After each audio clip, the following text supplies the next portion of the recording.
ekhoi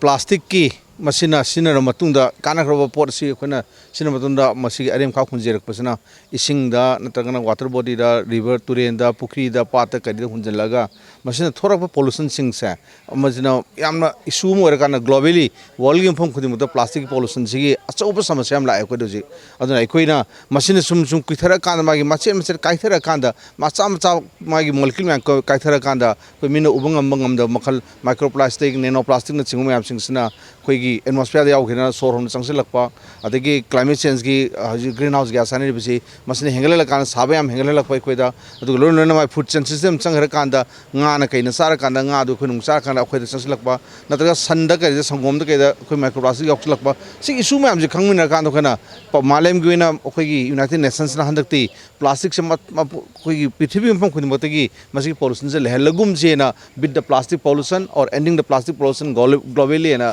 am chauna khoi handak united nations ki world environment day khoi jun ta manga da pangthok khibadra khoi laukhoki adu khoi manipur gi na rajya sarkar gi na khoi gi leiriba khoi jun tha se jun gi tang amadi horga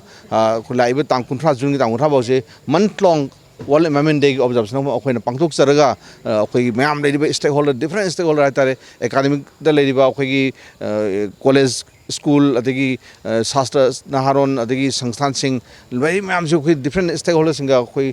makhan makhan gi oiba activities ma pangtholai ngasi ju adagi part amoina ngasi se khoi gi stel riba seleipung khoi gi tourism group siga loina naha khoi gi marathon chen ba khoi gi leriba team sing sportsmen sing ma'am sing loina khoi gi ngasi gi marathon je khoi na mayam da run for environment run for bit for plastic pollution and khoi ming da khoi na mayam kholom pi sen min ban mini aduna masigi selibasi masina takpadi khoi amutang masi yaraga di khoi na isa isa gi level da plastic sin bagi chang ji handa hala bai khoi na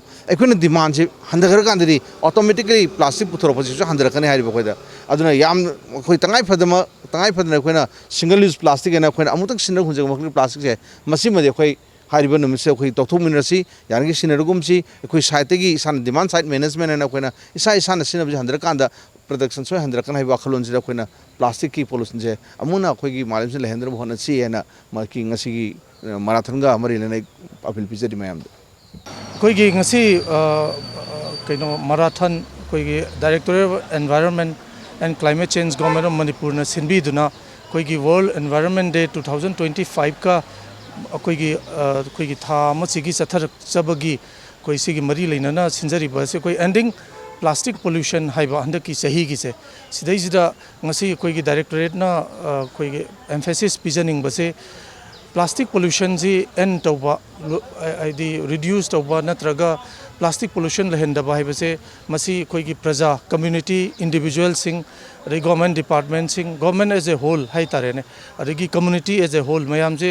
actively participation तोबा म दरकार लई हाइबगी वखन लोंदो अदो कोई की director of environment and climate change ना पिजनिंग बगी कोई सिंजबनी हाइबदु थमजनिंगे कोई मयाम पुन्ना कोई ngasi कोई की प्लास्टिक पोल्यूशन दा यामना डेंजरसली चंगसल लईब कोई की microplastic से everywhere even in the air that we breathe or in the water that we drink or in the food that we eat sidais da changchal laiba se masi khara makai koina handana ba tahudrak gadi reduction gi reduce aduga recycle aduga proper management se tahudrak gadi koi gi tung da lakadoriba koi gi environment koi gi ecology even wildlife ta different ecosystems lairiba even wetlands sidais da achauba amangba ma haidi khudong thiningai oiba ma lakani aduna mayam punna koi gyan taminaraga ngasi gi sigumba